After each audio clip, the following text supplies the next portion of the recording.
All right, good morning. Wake the hell up. It's Wednesday morning, and we are going to ask the question WTF, New York Times? Now, normally we rag on CNN today, and don't worry, we'll get to that. They also failed.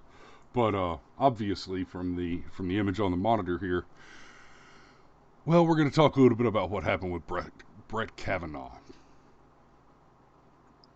Y'all remember Brett Kavanaugh? The The gang rapist? the gang rapist? Yeah. You know, funny story, and this I'm going to talk a little bit about uh, fake news and why it's such a problem and such a threat. And I'm going to make a yeah. Let's just dive right into this. So recently, Steven Crowder did one of his change my mind bits out in front of the CNN headquarters. He had a big sign that said CNN is fake news, change my mind. Yeah, that's brilliant. I haven't seen that one yet. Okay, I was just about to ask. The clip that he's run from it so far, I don't know that they've. Anyway, the clip that I've seen so far, two people sit down with him in succession. The first one that sits down is this Asian girl that says she's a Democrat, and I mention that she's Asian not because you look at her and say, "Oh yeah, that's a China woman," but she makes a big point out of talking about her heritage while they're sitting there talking. Like, okay, okay. Uh, and she works for some large company nearby, uh, and says that she's a Democrat and voted for Hillary. Not that she wanted to vote for Bernie but couldn't because he had the nomination stolen from him by the same sort of dirty Democrat tactics that generated the Russian probe, but that she's a Hillary voter. And she sits down and has a problem with the claim that CNN is fake news, and the problem she has is not that the claim is false, but that it is dangerous to label a journalistic outlet as fake news because you're attacking their First Amendment right. Well, So she just was all kind of wrong. oh yeah. Um, you have a right to speak. You even have the right to speak falsely.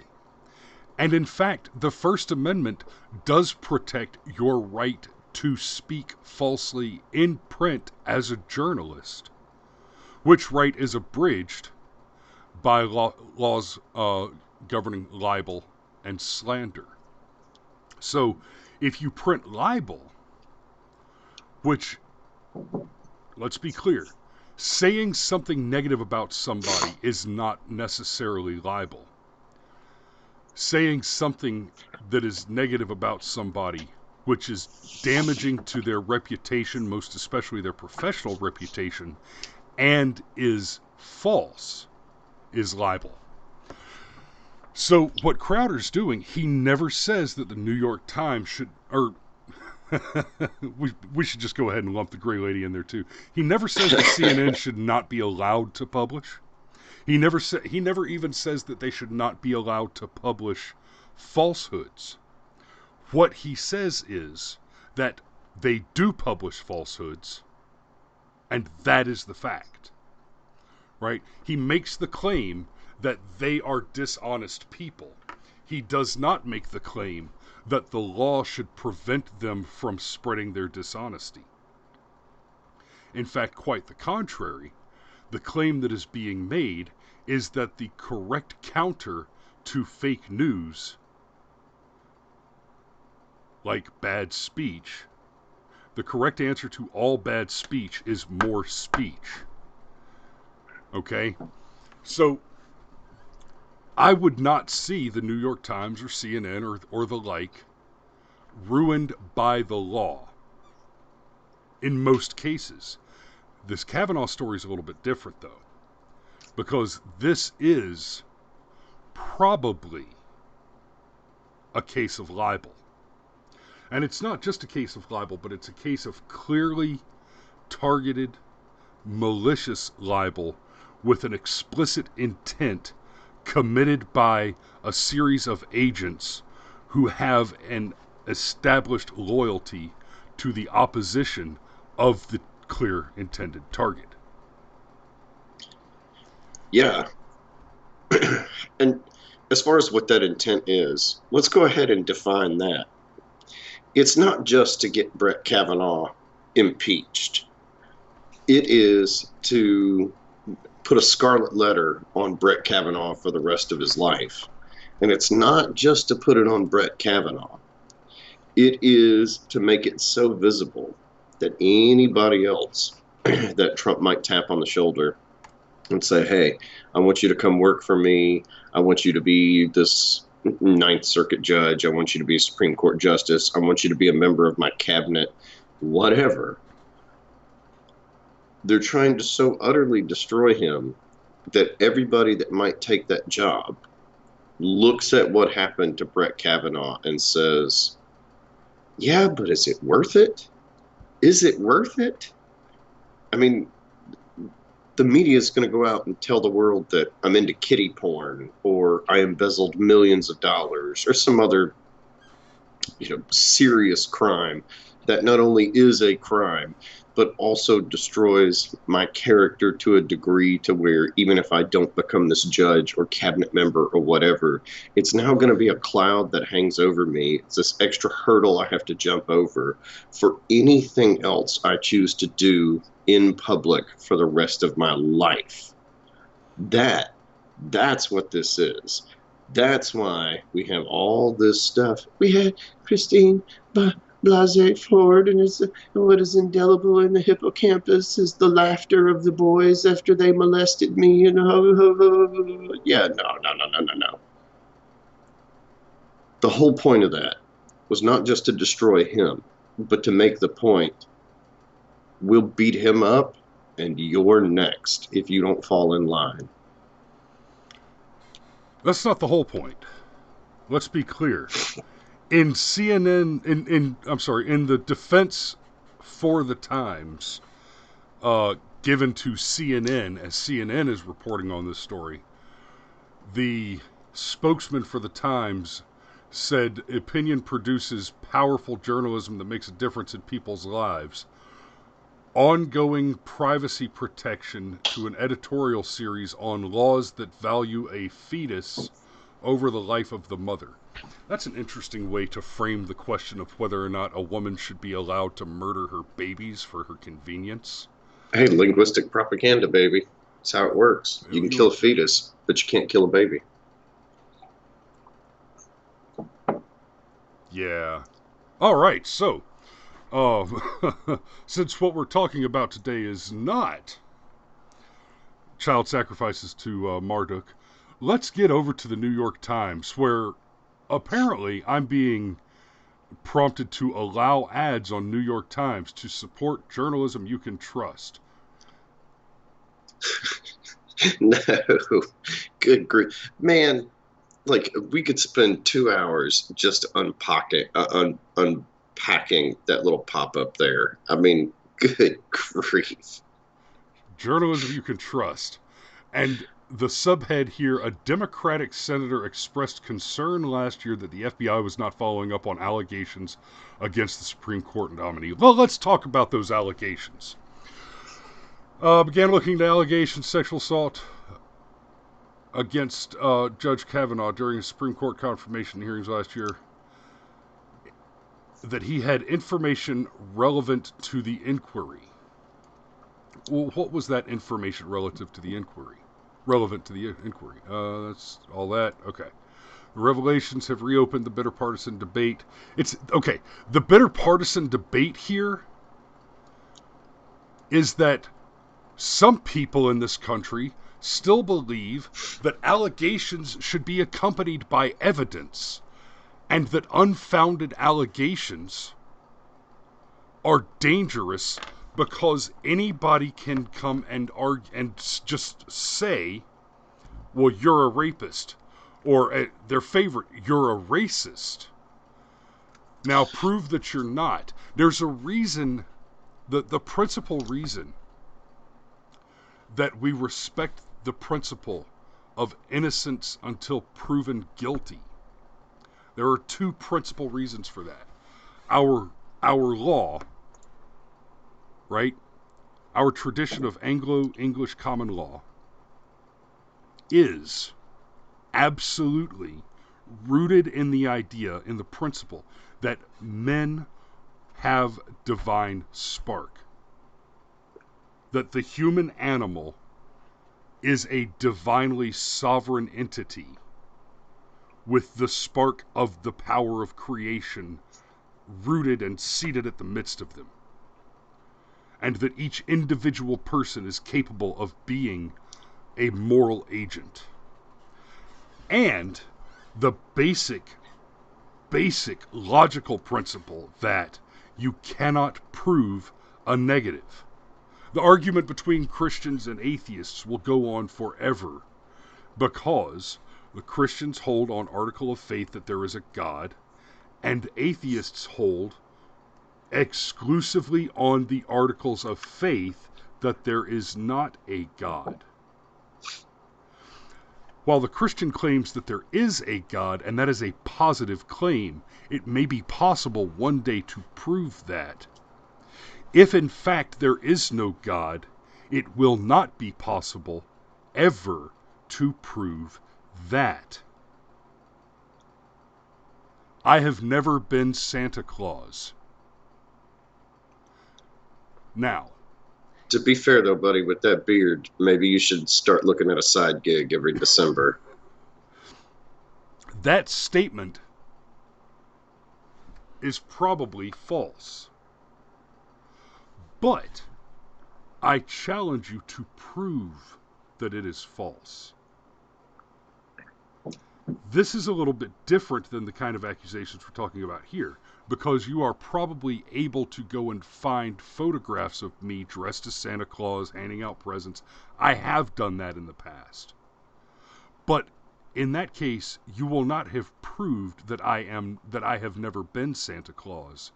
You will have proved the positive claim that I have been Santa Claus, which claim is exclusionary and dispositive of the claim that I have not been Santa Claus.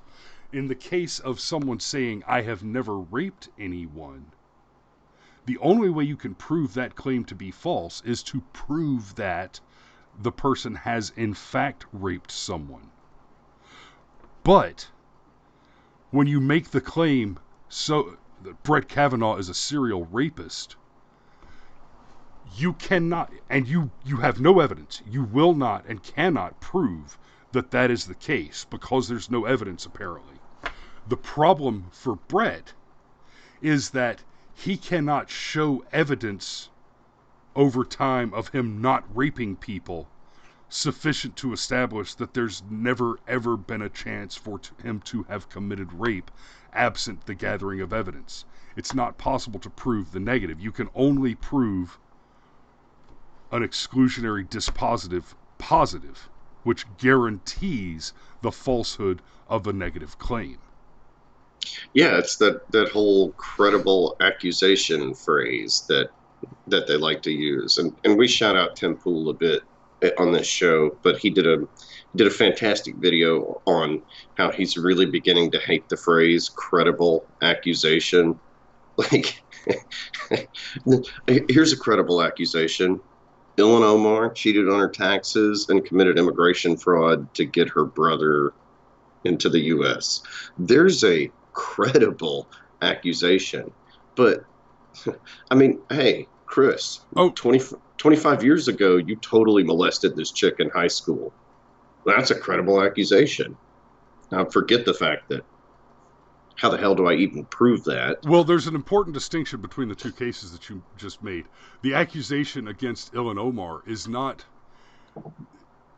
You're using the phrase credible accusation. The term that we're really concerned with is stands credibly accused, and it's an important distinction. That Ilhan Omar committed the crimes that she stands accused of is a credible accusation because evidence has been produced to make that claim. With Kavanaugh, they kept saying he has been credibly accused. And what the claim was look at Christine Blasey Ford, Dr. Christine Blasey Ford. She has a degree and is a woman, and we should always believe the woman, we should always believe the victim, because they never lie and are never wrong. And she does all these good left-wing things, so she can't be a liar. Works for a left-wing college. We know that this person is credible for these reasons, and therefore we trust their unfounded, baseless, unevidenced, uncorroborated accusation. That's significantly different than saying an accusation which is coupled with substantial evidence is credible. Yes, thanks for explaining that. I really hoped my sarcasm would have conveyed that point, but I guess it is what it is.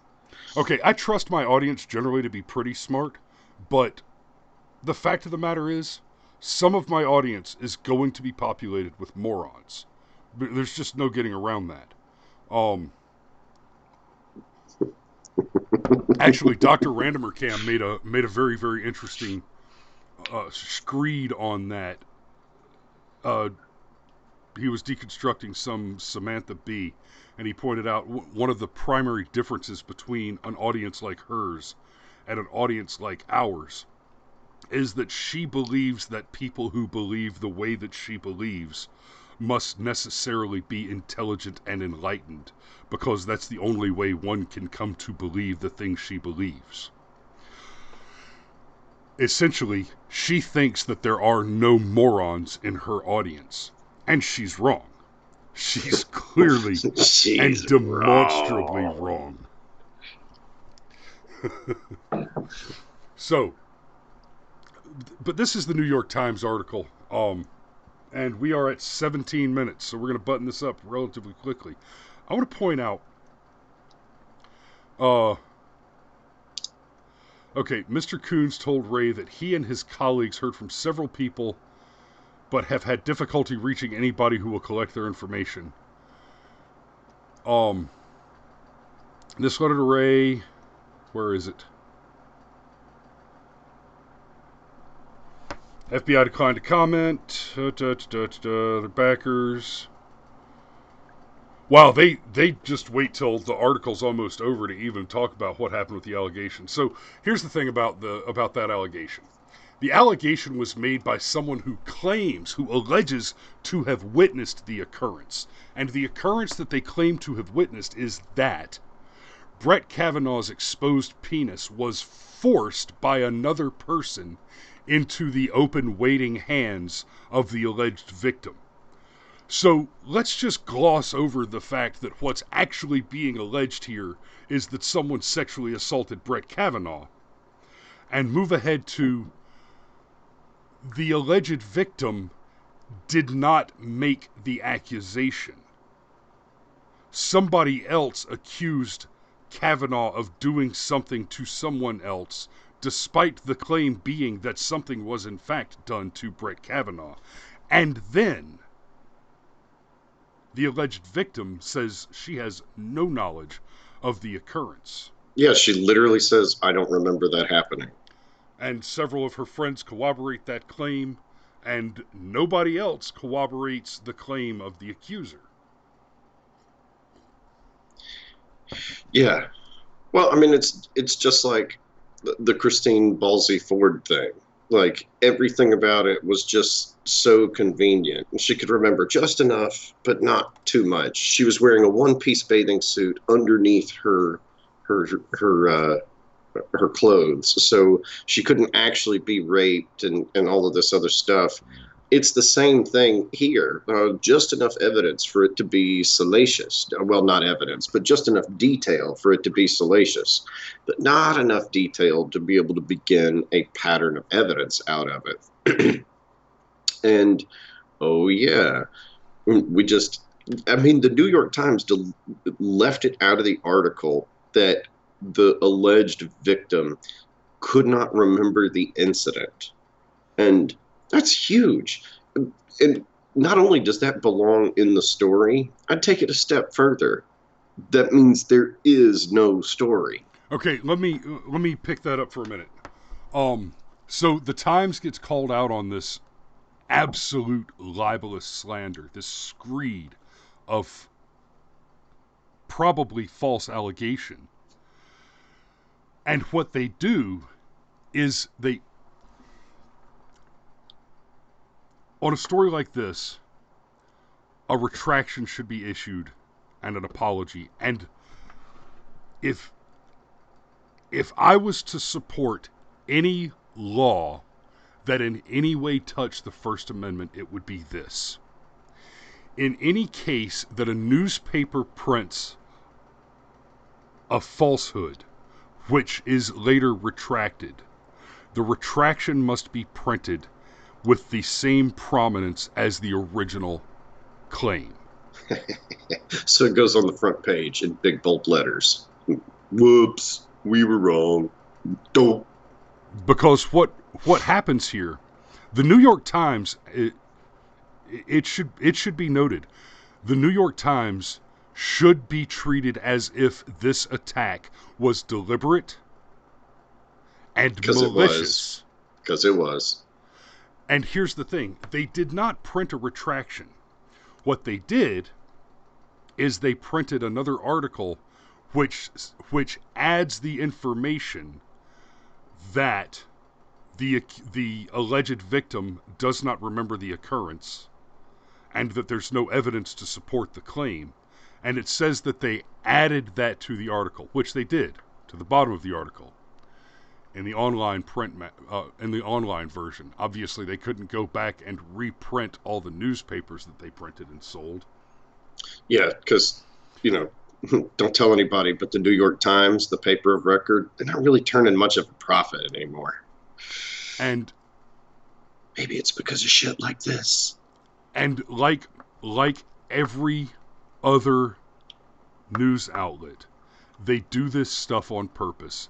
And they do it operating in full knowledge that what they're going to do is they're going to print salacious, false news. They're going to have to print a retraction later. They know they're going to print a retraction. It would not even surprise me to hear that the retraction is written in tandem with the original article because it's part of the planning process.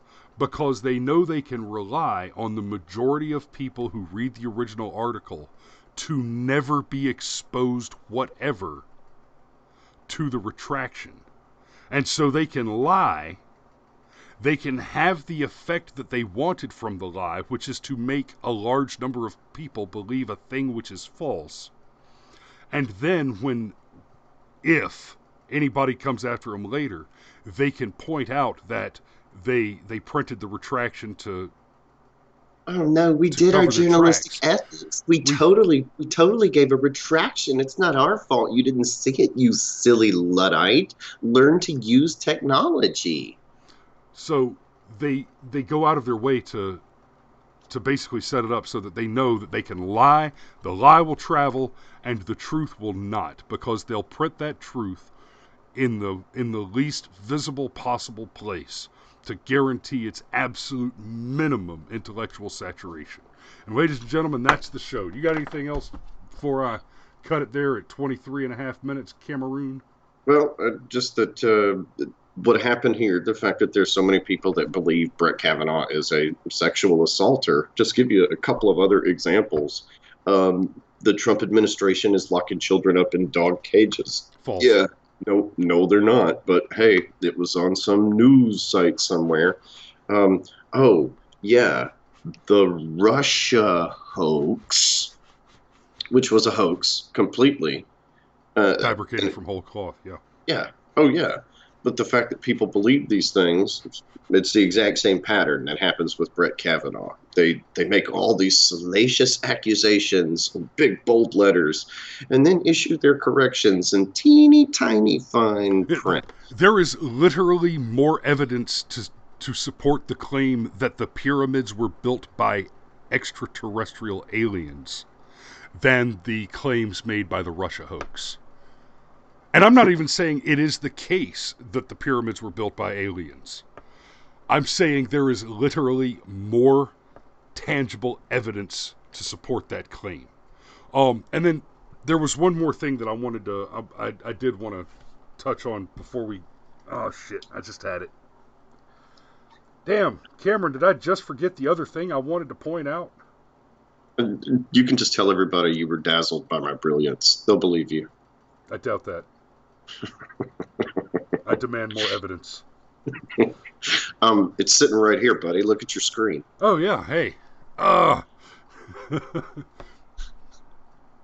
Damn. What was the other thing? All those notes you like to take, and you didn't write that one down. I didn't.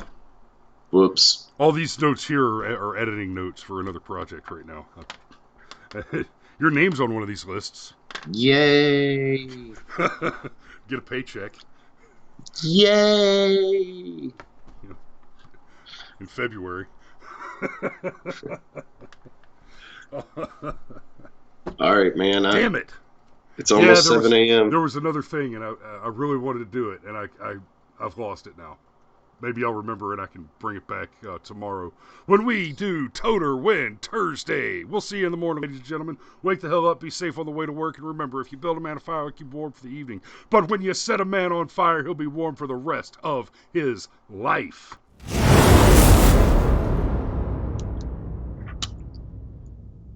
All right. I have little feet pitter-pattering.